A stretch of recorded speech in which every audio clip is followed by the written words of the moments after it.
요한복음 7장 묵상과 기도. 누구든지 목마르거든. 사랑하는 성도 여러분, 요한복음 7장은 예수님을 둘러싼 긴장과 분열로 가득 찬 장입니다. 이 장에는 믿음보다 말이 많고 경청보다 판단이 앞서며 진리보다 소문이 더 크게 들리는 장면들이 연속해서 등장합니다. 요한은 의도적으로 이 소란스러운 분위기를 우리 앞에 펼쳐놓습니다. 왜냐하면 예수가 누구인가 하는 질문은 언제나 사람들을 갈라놓는 질문이기 때문입니다. 예수님은 형제들조차 온전히 믿지 않는 상황 속에 계십니다. 가장 가까운 관계 안에서조차 예수는 오해받고 있습니다. 그러나 예수님은 설명하려 들지 않으십니다. 자신을 증명하기 위해 움직이지도 않으십니다. 그분은 사람들의 시선이 아니라 아버지의 때를 기다리십니다. 이 모습은 예수님의 사역 방식이 얼마나 신학적으로 단단한지 보여줍니다. 예수는 결코 반응형 인물이 아닙니다. 세상의 요구에 끌려다니는 분이 아니라 하늘의 뜻에 의해 파송된 분입니다. 그래서 예수의 침묵은 회피가 아니라 주권의 표현입니다. 명절이 깊어지고 사람들의 기대와 의심이 뒤섞인 한가운데서 예수는 성전에 올라가 가르치십니다. 사람들은 놀랍니다. 공식적인 랍비 교육을 받지 않은 이가 어찌 이런 깊이의 말씀을 전할 수 있는가? 이에 대한 예수의 대답은 요한복음 전체의 계시 구조를 요약합니다. 예수의 말씀은 독창적인 사상이 아니라 아버지로부터 온 계시입니다. 그러므로 예수의 권위는 학문적 검증으로 판단할 수 있는 것이 아닙니다. 그 권위는 오직 한 가지 기준으로만 분별됩니다. 하나님의 뜻을 행하려는 마음이 있는가입니다. 진리는 중립적인 태도에서 더 명확해지지 않습니다. 진리는 순종하려는 의지 앞에서 스스로를 드러냅니다. 이 말씀은 오늘 우리의 신앙을 깊이 찌릅니다. 우리는 이해하려고만 하고 판단하려고만 하며 순종은 뒤로 미루는 신앙에 익숙해져 있기 때문입니다. 이 장의 절정은 초막절 마지막 날에 찾아옵니다. 초막절은 광야에서의 생존과 하나님의 공급을 기념하는 절기입니다.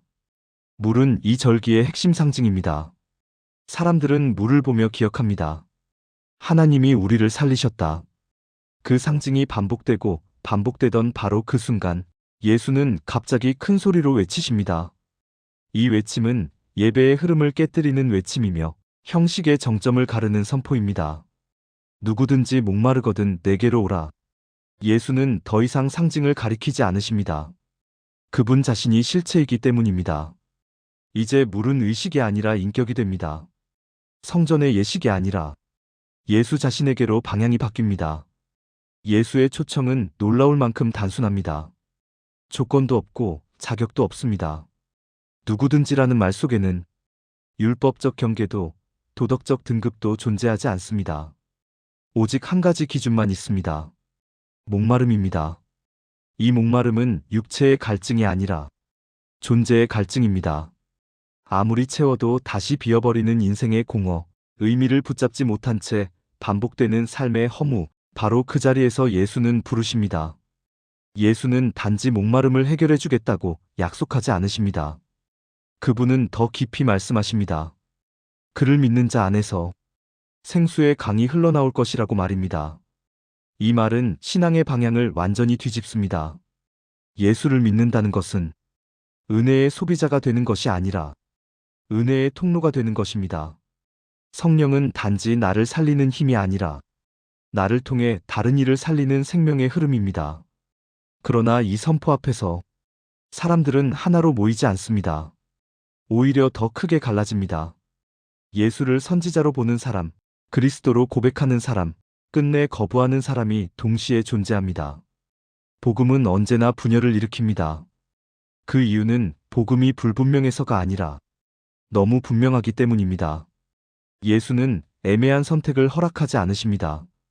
종교 지도자들은 지식과 권력을 가지고 있었지만 말씀 앞에서 닫혀 있었습니다. 반면 가장 낮은 위치에 있던 하속들은 예수의 말씀을 듣고 돌아와 말합니다. 그 사람처럼 말한 이는 없었습니다.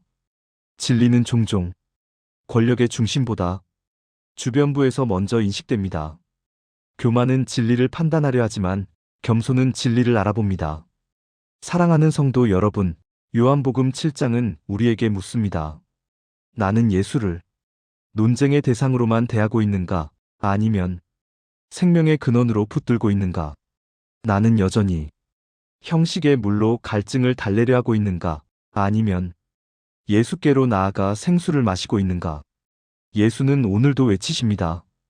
조용히 속삭이지 않으십니다. 큰 소리로 부르십니다. 누구든지 목마르거든 내게로 오라.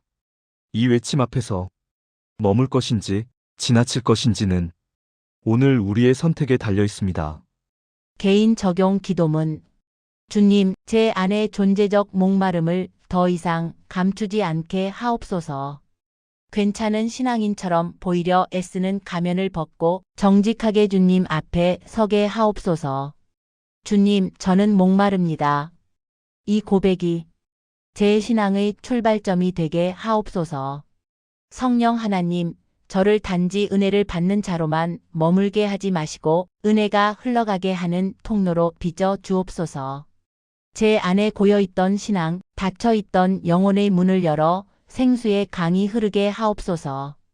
그 강물이 제 상처를 먼저 적시고 제 교만을 씻고 제 삶의 방향을 바꾸게 하옵소서. 주님, 진리를 논쟁하는 자가 아니라 진리에 순종하는 자가 되게 하옵소서. 예수를 해석하려는 사람이 아니라 예수께 해석당하는 사람이 되게 하옵소서.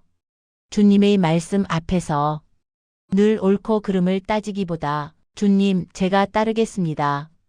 말할 수 있는 용기를 주옵소서. 예수님, 사람들 사이에서 침묵했던 순간들, 진리를 알면서도 불편함을 피하려 했던 비겁한 선택들을 용서해 주옵소서. 니고데모처럼 서툴러도 당신 편에 서는 믿음을 주시고 말씀이 불러오는 대가를 기꺼이 감당할 수 있는 성숙한 제자가 되게 하옵소서. 오늘 제 삶의 중심을 다시 예수께로 옮깁니다. 형식이 아니라 실체로, 종교가 아니라 생명으로, 습관이 아니라 사랑으로 주님을 따르게 하옵소서. 목마른 영혼을 부르시는 생수의 근원이신 예수 그리스도의 이름으로 깊이 엎드려 기도드립니다. 아멘.